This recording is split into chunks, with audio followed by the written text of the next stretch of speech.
नमस्कार दोस्तों, स्वागत है आप सभी का आपके अपने YouTube चैनल प्रतियोगिता क्लासेस में। हम लोग फटाफट रिवीजन की सीरीज़ में आज एक नए ग्रुप के बारे में पढ़ने जा रहे हैं, वर्ग 18।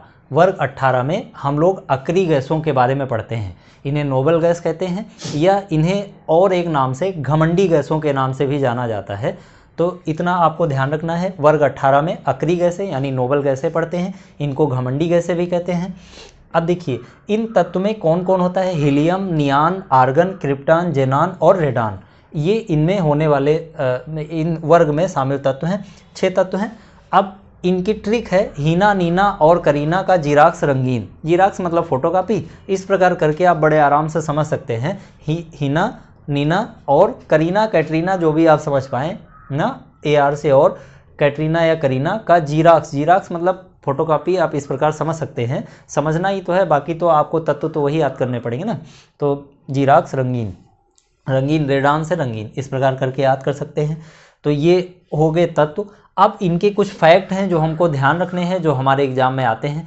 इंटर हो या हाई स्कूल हो, कोई भी बोर्ड एग्जाम या कोई भी कंपटीशन एग्जाम, ये बहुत महत्वपूर्ण पॉइंट लिखे हैं, आपको इनको अच्छे से ध्यान रखना है। हम लोग पहले देखते हैं इनका वाह्यतम विन्यास कितना होगा। तो आपको ध्यान रखना है, पूछा जाएगा इनका वाह्यतम विन्यास, तो आपको बताना है NH2NP6, NH2NP6। अब पूछा गया इनका संयोजी इलेक्ट्रॉन इसमें कितने होंगे। तो आपको ध्यान रखना है, बताया कई बार बताया है कि इनका संयोजी इलेक्ट्रॉन निकालना है, तो 2 यहाँ के 6 यहाँ के, यानी कुल मिलाकर इनको आप ऐड करेंगे तो कितने इलेक्ट्रॉन, 8। इसका मतलब इसके संयोजी इलेक्ट्रॉन कितने होंगे, 8।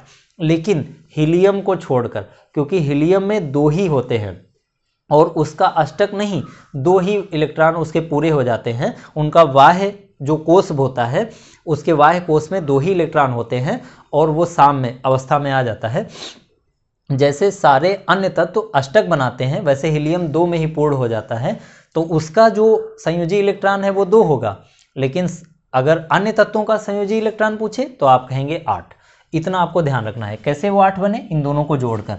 अब हम आपसे पूछ रहे हैं कि इनकी संयोजकता कितनी है, तो आप ध्यान दीजिए, अष्टक पूरा करने के लिए जितने इलेक्ट्रॉन कम रह जाते थे वो उसकी संयोजकता हो जाती थी। यहाँ पर तो अष्टक पूरा हो गया ना, तो इसका मतलब इसमें कोई भी इलेक्ट्रॉन की आवश्यकता ही नहीं है, इसीलिए इसकी संयोजकता कितनी हो जाएगी, किसी भी इलेक्ट्रॉन की आवश्यकता नहीं, मतलब 0। तो इसलिए इसकी संयोजकता 0 हो गई, और संयोजकता 0 होने के कारण ही यह तत्व समीकरण बनाने में या यौगिक बनाने में कम साझा करता है, मतलब कम सहयोग करता है। आगे पॉइंट लिखा होगा, आइए हम लोग आगे समझेंगे इसे बहुत अच्छे से। पहला पॉइंट हमने लिखा है, वायुयान के टायरों में भरी जाने वाली गैस कौन सी है।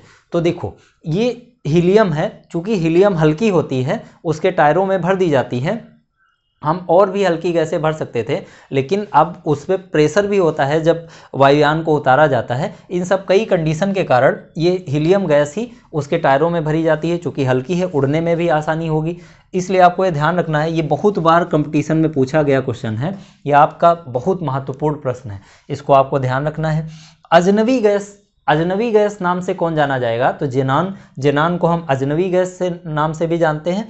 सबसे भारी गैस कौन सी है, या फिर वायुमंडल में नहीं पाई जाने वाली गैस कौन सी है, तो दोनों कंडीशन में रेडान ही है। रेडान ये सबसे भारी गैस भी है और ये वायुमंडल में नहीं पाई जाती है, इतना आपको ध्यान रखना है। फिर अगला पॉइंट लिखा गया है, इन तत्वों के वाह्यतम कोष पूर्ण होते हैं। अभी यही बात हम आपको यहाँ पर समझाने का प्रयास कर रहे थे कि इसका जो बाह्य कोष है वो पूरा होता है, इसीलिए ये आगे भाग नहीं लेगा क्रिया में। तो देखो, वाह्यतम कोष पूर्ण होता है, अतः ये तत्व आसानी से क्रिया करके यौगिक नहीं बनाते।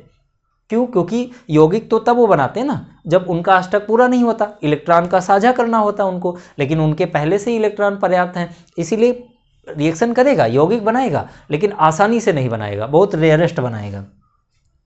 अगला पॉइंट देख लीजिए, मेंडलीफ ने इन तत्वों की संयोजकता 0 मानकर, ध्यान से सुनना, ये बड़ा महत्वपूर्ण है, इसको हम ऊपर ही लिखना चाह रहे थे पर ये समझाना जरूरी था, इसीलिए इसको डिटेल में नीचे लिख रखा है, आप इसको थोड़ा सा समझ लीजिए।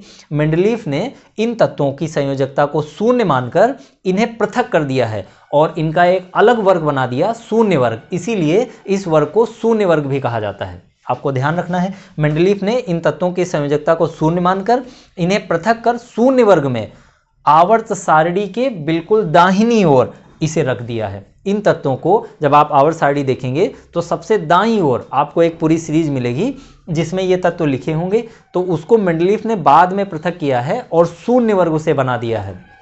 यानी वर्ग 18 को हम शून्य वर्ग भी कह सकते हैं, घमंडी गैसें भी कह सकते हैं, नोबल गैसें भी कह सकते हैं, अक्रिय गैसें भी कह सकते हैं। और ये गैसें कौन कौन सी हैं आपको लिख दी गई हैं, 6 हैं। ये सब आपको बहुत अच्छे से एक दो बार वीडियो को बैक करके देख लेना, पूरा रिवीजन हो जाएगा और बहुत अच्छे से इसे तैयार करने का प्रयास करना। ये बहुत महत्वपूर्ण टॉपिक है सभी एग्जाम के लिए।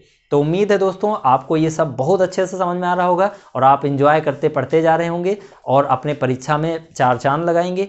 और हम लोग इसी तरह पढ़ते जाएंगे और अच्छे से काम करते जाएंगे। बस आपसे रिक्वेस्ट इतनी है, आप वीडियो को लाइक शेयर और कमेंट जरूर करें। लोगों तक वीडियो को पहुंचाने का काम ये आपकी जिम्मेदारी है, बहुत अच्छा पढ़ाने का काम ये हमारी जिम्मेदारी है। आप इसे अच्छे से करते रहिए, हम भी अपने काम को अच्छे से करते रहेंगे। तो मिलते हैं दोस्तों नए वीडियो में नई ट्रिक के साथ, तब तक के लिए नमस्कार।